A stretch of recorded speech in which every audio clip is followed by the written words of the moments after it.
Olá a todos! Na aula de hoje nós vamos resolver alguns exercícios, só que antes vamos fazer uma breve recapitulação. Então, nosso habitat natural é o espaço das funções contínuas por partes que tem um domínio no intervalo de -π a π, e eu vou pegar essa função f e vou estender de maneira que ela seja 2π periódica. Então eu vou ter o gráfico da função no intervalo de -π a π, e eu vou fazendo Ctrl+C e Ctrl+V desses pedaços, estendendo na reta toda. Vimos na aula passada que essa expressão aqui, com essa fórmula dos coeficientes, ela é conhecida como a expansão da f de x por séries de Fourier, onde o A0 é a integral, é 1 sobre π, integral de -π até π f de x dx, e aí vale ressaltar que, ao encontrar o valor de A0, não se esqueça do sobre 2. O AM é 1 sobre π, integral de -π até π f de x cosseno de mx, e do BM é 1 sobre π, integral de -π até π, f de x seno de mx dx. Então, com base nessas informações, vamos, através de exemplos, expandir algumas funções em séries de Fourier. Então, nós vamos trabalhar com o nosso primeiro exemplo, f de x igual a x². Lembrando que, nesse caso, eu estou pensando nessa função restrito ao domínio de -π até π, e nós vamos calcular os coeficientes de Fourier. Vou começar pelo A0.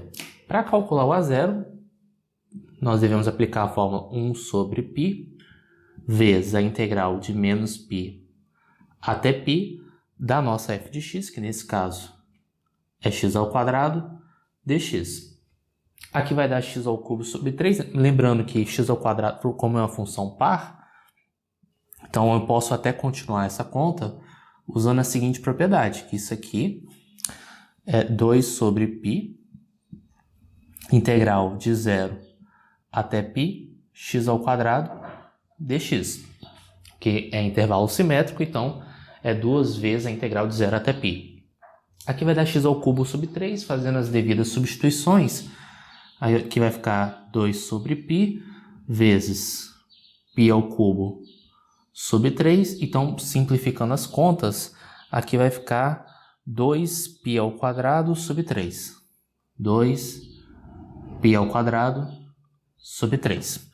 Então, isso implica que o nosso A0, que eu vou até destacar aqui com a cor verde, o nosso A0 é igual a 2π² sobre 3. Então, eu vou registrar essa informação aqui do lado para a gente já calculando os outros coeficientes. 2π² sobre 3. Agora vamos calcular o coeficiente dos BNs. Faltam os ANs e os BNs. Mas vamos começar pelos BMs. Eu vou usar a notação M só para não confundir um índice aqui na somatória. Então, o BM ele segue a fórmula 1 sobre π, integral de -π até π, f de x vezes seno de mx dx. Só que como nós estamos no intervalo simétrico, x² é uma função par, seno de mx é uma função ímpar, então isso aqui, pelo fato do intervalo ser simétrico, dá zero. Então nosso BM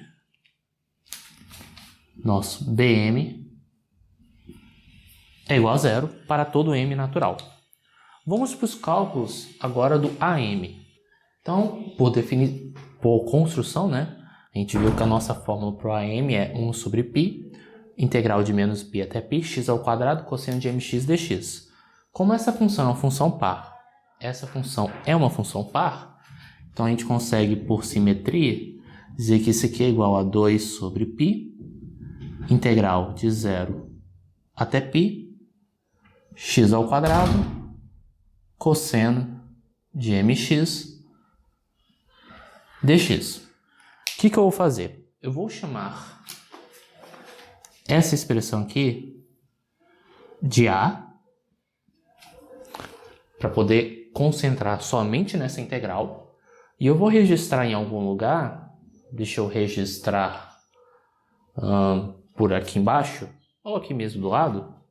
Vou registrar aqui embaixo, só que AM é igual a 2 sobre π vezes A. Só para poder organizar as contas para facilitar a compreensão. Então aqui nós podemos utilizar a integração por partes. Então, vou até colocar aqui do lado, U vai ser x ao quadrado, dv será cosseno mx dx. Se U é igual a x ao quadrado, du é 2x dx. Se dv é cosseno de mx dx, isso quer dizer que v é igual a seno de mx sobre m. Então a nossa integral A, eu vou até mudar a cor do pincel, a nossa integral A vai ser U vezes V, ou seja, x ao quadrado vezes seno de mx sobre m, na variação de 0 até π, menos integral de v du. Observe que aqui tem o sobre m, du vai ter o 2 aqui, então já vou botar esse 2 sobre m para fora. Então 2 sobre m, integral de 0 até π, v du. Então fica seno de mx, então x seno de mx dx. Perdão pela, vamos dizer assim, pela escrita, mas é só para ter mais espaço aqui. Porque o que eu vou fazer? Eu vou chamar essa parcela aqui de letra B e vou trabalhar essas contas. Só que antes de desenvolver essa segunda integral, observe que quando você troca o x por π, não importa o valor de m, isso dá zero. E quando você troca o x por zero, isso também dá zero. Então, essa parcela que vocês estão vendo aqui se anula. Agora, referente à parte B, a gente usa a integração por partes novamente. Vou colocar aqui embaixo.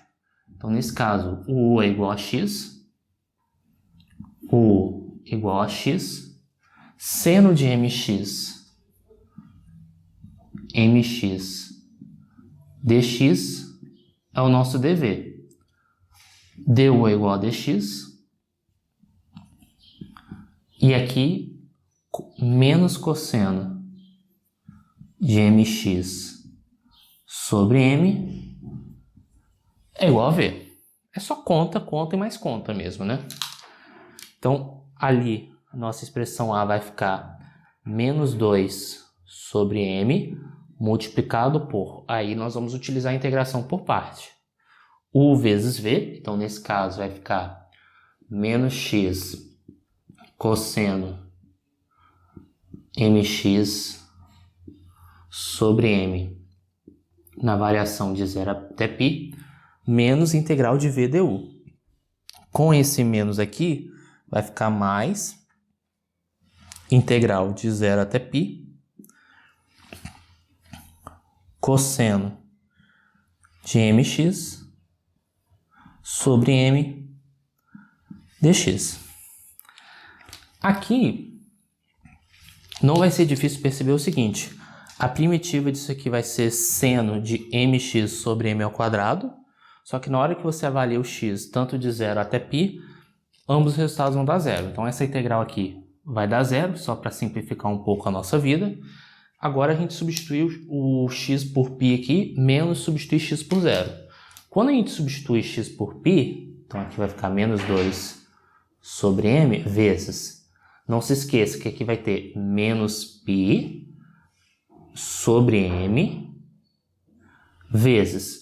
O que seria o cosseno de m vezes π? Aí depende. Porque se m for igual a 1, cosseno de π dá menos 1. Se m é igual a 2, cosseno de 2π dá 1. m igual a 3 dá menos 1. m igual a 4 dá 1. Em outras palavras, depende do valor de m, mais especificamente depende da paridade de m. Se m for ímpar vai dar menos 1, se m for par vai dar 1. A gente consegue condensar isso escrevendo menos 1 elevado a m. Porque se m for par, este resultado vai dar 1. Se m for ímpar, esse resultado vai dar menos 1. Então, abrindo um pouquinho, vamos dizer assim, simplificando um pouco mais as nossas contas, esse menos com esse menos fica mais. Então, fica 2π aqui, sobre m ao quadrado, vezes menos 1 elevado a m. Vou pegar essa informação aqui, que é justamente o nosso A, e substituir no nosso AM. Então, substituindo aqui as informações, nós chegamos a esse resultado. Simplificando um pouco mais, nosso AM é igual a 4, o π se cancela, né? 4 sobre m ao quadrado, vezes menos 1 elevado a m. Então, achamos os nossos AMs, achamos o BN, achamos o A0. Substituindo no nosso f de x, concluiremos que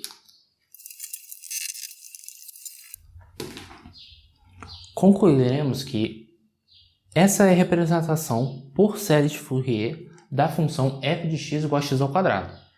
Lembrando que aqui está π ao quadrado sobre 3, por quê? Nosso A0 é 2π ao quadrado sobre 3.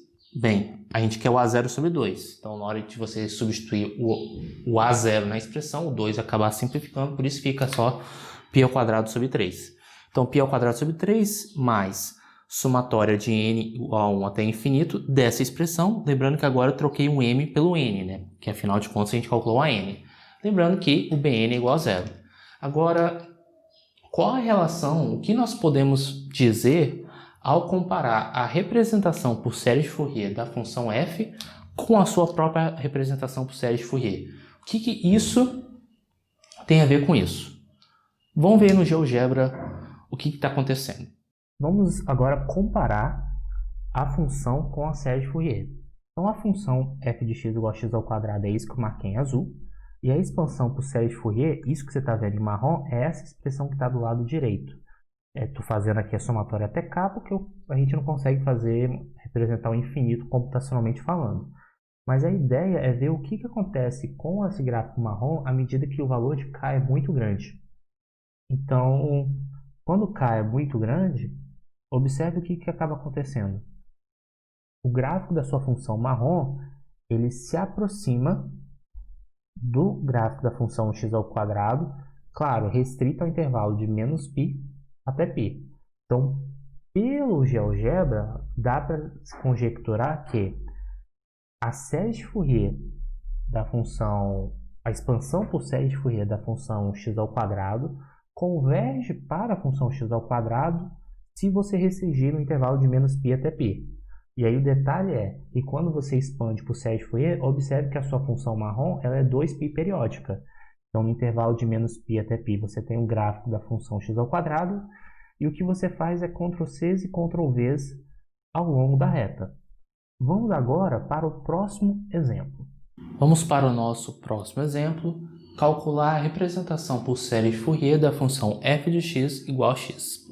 Então, primeiro nós vamos calcular o A0. Então, o A0, como a gente sabe muito bem, é 1 sobre π, integral de menos π até π, da própria função dx. Só que como x é uma função ímpar, e estamos no intervalo simétrico, então aqui é 0. Então, o A0 é igual a 0, vou até registrar essa informação aqui do lado, e vamos para o AN. Então, nós temos aqui AM, né, igual a 1 sobre π, integral de menos π até π, x vezes cosseno de mx dx. Função ímpar multiplicado por uma função par dá função ímpar na integração com intervalos simétricos, 0. Ou seja, não importa o valor de m, o nosso AM é igual a 0.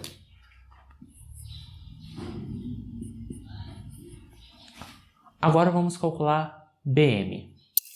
BM vai ser igual a 1 sobre π, integral de menos π até π, x vezes seno de mx. Bem, função dx, né? Função ímpar vezes uma função ímpar é uma função par. Então, isso aqui vai ficar igual a 2 sobre π, integral de 0 a π, x seno mx dx. E aí eu vou usar a integração por partes. Então, vou chamar de o próprio x e vou chamar o seno de mx, o seno de mx dx, chamarei de dv. Então, se u é igual a x, du é igual a dx. E se seno de mx dx é igual a dv, isso quer dizer que o nosso v é menos cosseno de mx sobre m. Então, isso é igual a v. Portanto, a nossa integral vai ficar... Bem, aqui o 2 sobre π eu vou repetir. E agora eu vou calcular essa integral. É u vezes v. Então, nesse caso, menos x cosseno mx sobre m, na variação de 0 até π, u vezes v, menos integral de v du. Como tem esse menos aqui, vai ficar mais integral de 0 a π, v, que aí seria cosseno mx sobre m, du, que é dx. Então, eu fecho aqui. A primitiva do cosseno mx sobre m vai dar seno de mx sobre m, mas quando você substitui tanto x por 0 quanto x por π, essa integral vai dar zero. Então, já vou dizer que isso dá zero, para acelerar um pouquinho as nossas contas. Aqui vai ficar 2 sobre π multiplicado por... Substituindo x por π, nós vamos ter aqui menos π sobre m vezes cosseno de m vezes π. E aí aquela história das potências que a gente viu no exemplo anterior. Então, no caso, se o m for ímpar, vai dar menos 1. Se o m for par, vai dar 1. Então, no caso aqui fica menos 1 elevado a m, menos... Só que se você troca o x por 0, aqui dá 0. Então, deixar do jeito que está. Então, isso aqui... Realizando as contas, esse menos aqui, posso multiplicar aqui, vai ficar menos 1 elevado a m mais 1, que aqui tem o menos 1 multiplicado por menos 1 elevado a m, repete abaixo, soma os expoentes. Aqui o π se cancela, vai ficar 2 sobre m. Então, escrevendo meu bm aqui em cima, bm vai ficar igual a menos 1 elevado a m mais 1 vezes 2 sobre m. Resumindo, a nossa expansão por série de Fourier vai ficar a 0 sobre 2 é 0, aqui dá 0, somatória de n igual a 1 até infinito, menos 1 elevado a n mais 1, multiplicado por 2 sobre n, vezes seno de n vezes x. Agora vamos comparar a expansão de série de Fourier da função f de x igual a x, restrita no intervalo de menos π até π, com a própria função. Agora nós vamos comparar como é que é a relação entre a função f de x igual a x com a sua expansão por série de Fourier. Vamos para cá igual a 1. Nós temos essa expressão aqui. Aqui eu já coloquei a expansão por série de Fourier. E aí observe o que acontece quando k for muito grande. Então, vou até dar um zoom aqui. Observe que quando K é suficientemente grande, existe esse salto aqui, né? Que essa função é a função 2π periódica, mas existe uma quebra. Então, o que a gente pode conjecturar aqui é que a função, ela dentro do intervalo de menos π sobre 2, de menos π até π, no intervalo aberto, a série de Fourier converge para a função f, mas ela aparenta ter algum problema nas extremidades. Observe que nós temos um pequeno salto aqui nas extremidades, né? É como se você, por exemplo, estivesse rabiscando aqui f de x igual a x, e aí de repente quebrasse novamente aqui de novo. Porque imagina o gráfico f de x igual a x, só que só no intervalo de menos π até π, você pega esse pedaço e fica fazendo Ctrl+C e Ctrl+V. Essa função é uma função descontínua, porque, por exemplo, você marca aqui o primeiro pedaço, o segundo pedaço vai estar aqui embaixo. E aí o que acaba acarretando a série de Fourier é esse efeito que nós estamos vendo aqui. Na próxima videoaula, vamos apresentar o teorema da representação por série de Fourier e, vamos dizer assim, irá nos explicar um pouco mais sobre esse tipo de fenômeno. Então, espero que tenha ficado claro. Qualquer coisa estou à disposição e até a próxima.